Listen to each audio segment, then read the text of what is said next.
Bienvenue dans Voyages avec Hérodote, le podcast qui vous plonge au cœur du premier grand récit de l'histoire. Ici, chaque épisode est une porte ouverte sur l'Antiquité. Rois, guerres, peuples oubliés et anecdotes aussi incroyables que vraies. Hérodote n'était pas qu'un historien, c'était un voyageur, un conteur, un curieux insatiable. Installe-toi, laisse-toi guider à travers l'Empire perse, l'Égypte mystérieuse, la Grèce naissante. L'histoire commence maintenant. Bienvenue. Aujourd'hui, on se plonge dans l'Égypte ancienne, mais via les récits d'Hérodote. Oui, c'est ça, des histoires de rois égyptiens, parfois assez étonnantes. Exactement, on va regarder ça de plus près. Des histoires incroyables, des liens avec les Grecs, tout ça rapporté par les prêtres égyptiens à Hérodote. Hmm. Une source fascinante, même s'il faut parfois la prendre avec des pincettes, bien sûr. Tout à fait. L'idée, c'est de voir ce que ça nous dit sur le pouvoir, la culture, les croyances de l'époque. Alors, on commence par qui? Ah oui, Féron. Féron, oui, le fils de Sésostris. C'est l'histoire de l'aveuglement, ça. Il défie le Nil, et hop, aveugle. C'est ça. Et l'oracle de Buto lui donne un remède pour le moins original. L'urine d'une femme fidèle. Et il teste beaucoup de femmes, y compris la sienne, sans succès au début. Ouais. Et quand il trouve enfin celle qui le guérit, sa vengeance sur les autres est terrible. C'est assez brutal comme récit. Carrément. Ça en dit long, non? Sur la perception de la fidélité, du châtiment divin. Ah bah oui. On voit bien l'importance de l'oracle, la croyance en une sorte de justice immanente, très directe, l'impiété est punie, quoi. D'accord. On change d'ambiance avec le roi Protée, à Memphis. Et là, surprise, on parle d'Hélène de Troie. Oui, la version égyptienne qu'Hérodote rapporte est déroutante. Hélène n'aurait en fait jamais mis les pieds à Troie. C'est ça. Paris l'enlève, mais ils échouent en Égypte, et Protée, Et Protée, lui, il est présenté comme un roi juste. Il confronte Paris, non pas tant pour l'enlèvement d'Hélène, mais surtout pour avoir trahi l'hospitalité de Ménélas. C'est ça le crime principal. ah intéressant, la trahison de l'hôte.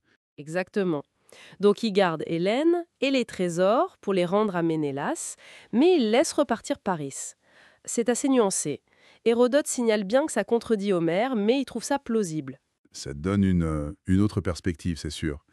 Et puis, alors, l'histoire de Ramsinite. Ah, Ramsinite et son trésor, ça c'est presque un conte. Complètement.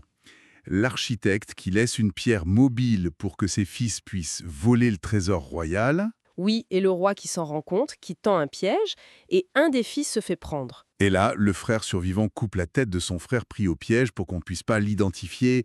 C'est Macabre et astucieux. très astucieux. Et ça ne s'arrête pas là. Le roi essaie ensuite d'attraper le voleur survivant. La ruse pour récupérer le corps avec le vin et les gardes endormis. C'est ça. Et le coup final, quand le roi utilise son propre fille pour piéger le voleur, lui laisse un bras de cadavre dans la main. C'est fou. Et le plus fou, c'est la fin. Le roi admire tellement cette intelligence, cette audace qui lui donne sa fille en mariage. Incroyable. Ça montre qu'à côté de la piété ou de la tyrannie, la ruse, l'intelligence pratique, c'était aussi une valeur reconnue, voire admirée. On raconte même qu'il jouait au dé aux enfers avec Cérès, une figure légendaire. En parlant de tyrannie, justement, un mot rapide sur les bâtisseurs de pyramides selon Hérodote. Chéops, Chéphren. Pas très populaire. Non, dépeints comme des tyrans. Ils ferment les temples, pressurent le peuple. Chéops aurait même prostitué sa fille pour financer sa pyramide. Bon, ça c'est ce que les prêtres racontent. Et à l'inverse, Mycérénus, son fils, est présenté comme juste, pieux, rouvrant les temples. Oui, mais voilà, sa justice ne plaît pas aux dieux, ou au destin plutôt. Un oracle lui annonce une mort précoce, parce que l'Égypte, elle, était censée souffrir plus longtemps. Et il essaye de déjouer ça en faisant la fête jour et nuit. C'est ça, transformer la nuit en jour pour doubler son temps de vie restant. Ces portraits très contrastés, ça interroge sur la construction de la mémoire royale, non? Qu'est-ce qui est historique? Qu'est-ce qui est propagande? Difficile à dire. Et ça nous amène à Psamétissus. Une autre époque, une autre histoire. L'un des 12 rois qui se partageaient l'Égypte. Oui, et l'oracle de la coupe d'airain. Celui qui ferait une libation avec une coupe en bronze dominerait toute l'Égypte. Et Psamétissus, par accident, utilise son casque en bronze. Du coup, exil. Exactement. Mais en exil, un autre oracle lui prédit qu'il reviendra grâce à des hommes d'airain venus de la mer. Ah, les fameux hommes d'airain. Eh oui, Et qui débarquent. des mercenaires grecs, ioniens et cariens, avec leurs armures de bronze. Le lien est vite fait. Tout à fait. Ils s'allient avec eux, renversent les autres rois et réunifient l'Égypte. C'est un moment clé. L'arrivée massive des Grecs comme force militaire et politique en Égypte. Et il leur donne des terres, les camps, et fait même former des interprètes. Oui, c'est le début d'une présence grecque beaucoup plus structurée. Bon, et pour finir, Amasis. Un parcours différent, lui. Oui, Amasis d'origine populaire, pas du tout issu de la lignée royale, méprisé au début d'ailleurs. C'est là qu'intervient son astuce avec le bassin d'or. Ah oui, la fameuse histoire du bassin de pied en or qu'il fait fondre pour en faire une statue divine. Les gens la vénèrent et ensuite il révèle son origine triviale pour dire « Oh regardez, comme ce bassin, moi aussi j'ai changé de statut ». Malin. Très malin. Et il est aussi connu pour sa loi sur la déclaration des revenus qui aurait inspiré Solon à Athènes. C'est ce que dit Hérodote.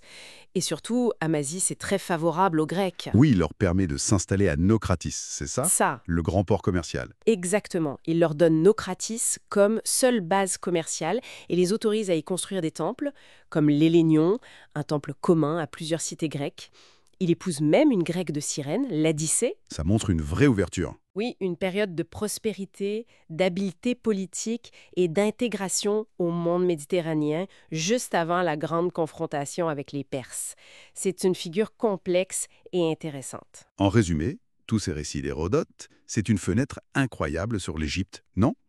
Pleine de mythes, d'intrigues, de croyances et de ces interactions constantes avec le monde grec. Tout à fait. C'est une vision riche, même si elle est filtrée par les informateurs d'Hérodote, les prêtres égyptiens et par Hérodote lui-même qui choisit, qui interprète. Et il le dit parfois d'ailleurs, « Je rapporte ce qu'on m'a dit ». Oui, il prend ses distances.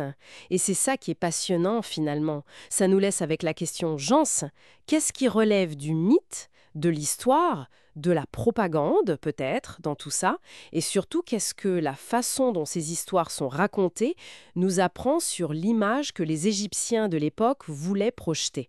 C'est une question qui reste ouverte.